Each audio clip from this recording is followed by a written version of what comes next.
উজনি চৰাইদেউত শেহতীয়াকৈ ই ৰিক্সাৰ অটপালিৰ বিৰুদ্ধে সৰব হৈ পৰিছে যি ব্যক্তিগত বাছ মালিক সন্থা আৰু ইতিমধ্যে তেওঁলোকে আজিৰ দিনটোত তেওঁলোকে ই ৰিক্সাৰ যি অটপালি বিশেষকৈ যি ভাড়াৰ ক্ষেত্ৰত তেওঁলোকে যি অটপালি প্ৰতিবাদ জনায় ইতিমধ্যে তেওঁলোকে আজিৰ দিনটোত ব্যক্তিগত যি ব্যৱসায়িক বাহনসমূহ তেওঁলোকে চলাচল বন্ধ কৰিছে আৰু মই সামগ্ৰী দৃশ্য দেখাইছোঁ এনেদৰে আচলতে ৰাজপথত ইতিমধ্যে যি যাত্ৰীবাহী বাছ সৰু বৰ গাড়ীসমূহ ইতিমধ্যে বন্ধ হৈ পৰিছে তাৰ পৰিপ্ৰেক্ষিতত ইতিমধ্যে যাত্ৰীসকলে যথেষ্ট অসুবিধাৰ সন্মুখীন হৈছে যদিও আচলতে বিভিন্ন দাবী আছে আচলতে তেওঁলোকৰ মই বাছ মালিক সন্থাৰ বিষয়ববীয়া ওচৰলৈ গৈছোঁ আপোনালোকে যিটো প্ৰতিবাদ সাব্যস্ত কৰিছে ই ৰিক্সা অটপালি বিশেষকৈ গগু হওক বা অন্যান্য ই ৰিক্সাসমূহ অটপালিত আপোনালোকে প্ৰতিবাদ সাব্যস্ত কৰিছে আৰু শেহতীয়াকৈ দেখা গৈছে আচলতে আপোনালোকৰ বাকযুদ্ধত লিপ্ত হৈছে তেওঁলোকে গোটেই বিষয়টো কি হৈছে আচলতে আমি বৃহত্তৰ চৰাইদেউ জিলা বেচৰকাৰী বাছ মালিক সন্থা আৰু উজনি অসম সমন্বিত বাছ মালিক সন্থাৰ অধীনস্থ বাহনসমূহ আমি আজি 3 জুলাই তাৰিখে পুৱা 5 বজা সন্ধিয়া 5 বজা আমি কৰ্মবিৰতি পালন কৰিছোঁ আমাৰ এটাই দাবী আছিলে চৰাইদেউ জিলাখনৰ সোণাৰী নগৰৰ লগতে বিভিন্ন মূল বাট পথত এই ইলেক্ট্ৰিক অটোসমূহ এটা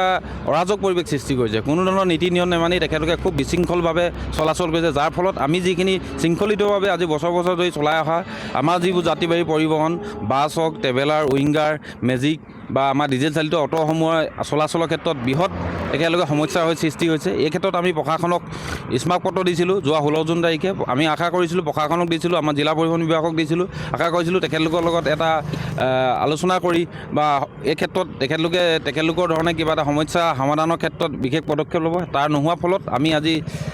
কৰ্মবিৰতি পালন কৰিবলগীয়া হৈছে আৰু ভৱিষ্যতৰ দিনতো যদি আমাৰ সমস্যাৰ সমাধান নহয় আজি 12 ঘণ্টীয়া হৈছে ভৱিষ্যত ইয়াতকৈ দীঘলীয়া ধৰণে আমি আমাৰ কৰ্মবিৰতি কাৰ্যসূচী চলাই নিম বুলি আমি আপোনালোকক অৱগত কৰিছোঁ মূলতঃ ব্যৱসায়িক সংঘাত আচলতে ব্যৱসায়িক সংঘাত হৈছে আপোনালোকৰ সকলোৱে নিবনুৱা আপোনালোকে যদি আপোনালোকৰ প্ৰতিষ্ঠানত হয়তো 200ৰো অধিক সৰু বৰ গাড়ী আছে যাত্ৰীবাহী গাড়ী আছে আপোনালোকৰ যিসকল ইয়াত জড়িত আছে ব্যৱসায়টোত আপোনালোকৰ সকলো নিবনুৱা গগৌ আচলতে যিসকল লৈছে তেওঁলোকো নিবনুৱা বুলি কৈছে গোটেই বিষয়টো সমস্যাটো আচলতে মূলতঃ কি হ'ব পাৰে আচলতে এনেকুৱা হৈছে আমাৰ যিকোনো এখন গাড়ী চলিবলৈ এটা নিৰ্দিষ্ট সময়সীমা আছে বা নিৰ্দিষ্ট পুৱাতে ধৰি লওক আমাৰ ডিব্ৰুগড়লৈ যায় ডিব্ৰুগড়লৈ যোৱাত আমাৰ ধৰি লওক 15খন গাড়ী যায় 15খন এটা নিৰ্দিষ্ট সময় ব্যৱধানত তেখেতলোক যায় উক্ত সময়ছোৱাতে গগৌ এখন বা ইলেক্ট্ৰিক যিখন অটো এখন বৰ্তমান সময়ত যি আমাৰ ইয়াত বিশৃংখল কৰি আছে তেখেতলোকে গাড়ীখন হঠাতে মানুহ দুজনক লৈ পিনে তেখেতলোকে ডিব্ৰুগড় গুচি যায় যিহেতু নেকি আমি এখন গাড়ী ডিব্ৰুগড়লৈ দৈনিক এটা ট্ৰিপ মাৰে সেই সময়খিনিত যদি আমাৰ গাড়ীখনত মানুহকেইজন তেখেতলোকে লৈ গুচি যায় এইটো এটা ব্যৱসায়িক সংঘাতে হৈছে ক'বলৈ গ'লে গতিকে আমি ভাবোঁ অকল ডিব্ৰুগড়লৈ বুলি নহয় আজি নামৰূপ পাইছেগৈ এইফালৰ পৰা শিৱসাগৰ পাইছেগৈ এইফালে মৰাণ চেপনৰ পৰা সকলো দিশত তেখেতলোকে আমাৰ যিটো শৃংখলিতভাৱে চলি থকা পৰিবহণ ব্যৱস্থাত ব্যাঘাত জন্মাইছে গতিকে এই ক্ষেত্ৰত আমি প্ৰশাসনক পুনৰবাৰ আহ্বান জনাইছোঁ যে উচিত সমাধান উত্তৰ এটা আমাক উলিয়াই দিয়ক আৰু আমাক চলাচল কৰিবৰ কাৰণে সুব্যৱস্থা কৰি দিয়ক কিবা আলাপ আলোচনা হৈছে নাই প্ৰশাসনে আমাক এখন মিটিঙলৈ আহ্বান জনাইছিলে য'ত নেকি অকল ৰোড ছেফটি মিটিংখনলৈ মাতিছিলে আমি ভাবিছিলোঁ উক্ত মিটিঙতে সমস্যাটো ওলাব বা আলোচনা হ'ব কিন্তু তাতো কোনো ধৰণৰ সুফল নহ'ল বা তাত এই প্ৰসংগত কোনো ধৰণৰ আলোচনা নহ'ল আমি ইমানেই এই মুহূৰ্তলৈকে আমাৰ লগত হেৰি হয় ই ৰিক্সা চালক সন্থাৰ লগত বা মালিক সন্থাৰ লগত আপোনাৰ কিবা আলোচনা হৈছে নাই কোনো ধৰণৰ তেখেতলোকৰ লগত আমি পোনপটীয়াভাৱে আলোচনা কৰা নাই আমি আশা কৰিছোঁ যে এইটো পোনপটীয়াভাৱে আমি যদি প্ৰত্যক্ষভাৱে দুটা পক্ষ আলোচনা কৰোঁ ইয়াত কোনো সমাধান উত্তৰ নোলাব আমি ভাবিছোঁ ইয়াত জিলা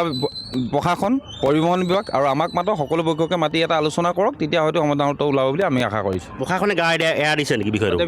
ডেফিনেটলি প্ৰশাসনে এই ক্ষেত্ৰত আমাক মানে কোনো ধৰণৰ এই মুহূৰ্তলৈকে যোগাযোগ কৰা নাই বা প্ৰশাসনে এই ক্ষেত্ৰত মানে যিটো সহযোগিতা দেখাব লাগে তেখেতলোকে দেখুওৱা নাই আৰু এই ক্ষেত্ৰত অকল আমাৰ বেচৰকাৰী বাছ মালিক নহয় আজি অসম ৰাজ্যিক পৰিবহণ বিভাগৰ অধীনস্থ আণ্ডাৰ এছ যিমানখিনি বাছ আছে আজি ডিব্ৰুগড় হওক আজি মৰাণ হওক তিনিচুকীয়া হওক আজি শিৱসাগৰ চলা যোৰহাট চলা সকলো পৰিবহণ আজি আমাৰ যাত্ৰীবাহী পৰিবহণ আজিৰ তাৰিখত বন্ধ হৈ আছে যাত্ৰীসকল আজি সমস্যাত পৰা পৰিলক্ষিত হৈছে আপোনালোকে কিবা ব্যৱস্থা কৰিছে হয় এই ক্ষেত্ৰত আমি যাত্ৰীসকলক কাটৰভাৱে অনুৰোধ জনাইছিলোঁ আমি আগতীয়াকৈ জনাইছোঁ তেখেতলোকক যে আজিৰ তাৰিখত আমি 3টা দিনৰ আগত তেখেতলোকক জনাইছোঁ যে আমাৰ এই তাৰিখত আজি বন্ধ থাকিব আৰু ভৱিষ্যতলৈ যদি আমি এনেধৰণৰ কাৰ্যসূচী ল'বলগীয়া আমি আগতীয়াকৈ যাত্ৰীসকলক জনাই ল'ম এই ক্ষেত্ৰত আমি আশা কৰোঁ আমাৰ যিসকল যাত্ৰী আছে তেখেতলোকে আমাৰ লগত সহযোগিতা আগবঢ়াব হয় আচলতে এয়া আছিল তেওঁলোকৰ মন্তব্য আচলতে ব্যৱসায় সংঘাতক লৈ আচলতে তীব্ৰ ৰূপ ধাৰণ কৰিছে বুলি ক'ব লাগিব যিহেতু নেকি যি বাছ মালিক সন্থা আৰু যি ই ৰিক্সা চালক মালিক সন্থাৰ মাজত আচলতে ব্যৱসায়িক সংঘাতে দেখা দিছে আৰু এই ক্ষেত্ৰত আচলতে জিলা প্ৰশাসনে এই ব্যৱসায়িক সংঘাত কেনেদৰে পেলাব জিলা যি প্ৰশাসনে আচলতে গোটেই বিষয়টো কেনেদৰে আলাপ আলোচনা কৰিব আচলতে পৰৱৰ্তী সময়ত লক্ষণীয় হ'ব কিন্তু এটা কথা ক'ব লাগিব যে আজিৰ দিনটোত আচলতে এক প্ৰকাৰ প্ৰত্যক্ষ সংঘাতত লিপ্ত হৈ পৰিছে যি ই ৰিক্সা মালিক সন্থা তথা ব্যৱসায়িক বাছ মালিক সন্থা আৰু এয়া দৃশ্য দেখুৱাইছে এনেদৰে ই ৰিক্সাসমূহ চলি আছে গগৌসমূহ চলি আছে কিন্তু সোণাৰী ৰাজপথত বৰ্তমানলৈকে কিন্তু এখনো বেচৰকাৰী যাত্ৰীবাহী বাছ চলা প্ৰত্যক্ষ কৰা হোৱা নাই আৰু ইয়াকে লৈ আচলতে দুইটা পক্ষৰ মাজত সংঘাতে তীব্ৰ ৰূপ ধাৰণ কৰিছে আৰু এই ক্ষেত্ৰত জিলা প্ৰশাসনে কেনেদৰে ব্যৱস্থা গ্ৰহণ কৰিব এই সংঘাত উৰ পেলাবলৈ জিলা প্ৰশাসনে কেনে ব্যৱস্থা গ্ৰহণ কৰিব আচলতে পৰৱৰ্তী দিনসমূহতে স্পষ্ট হৈ পৰিব।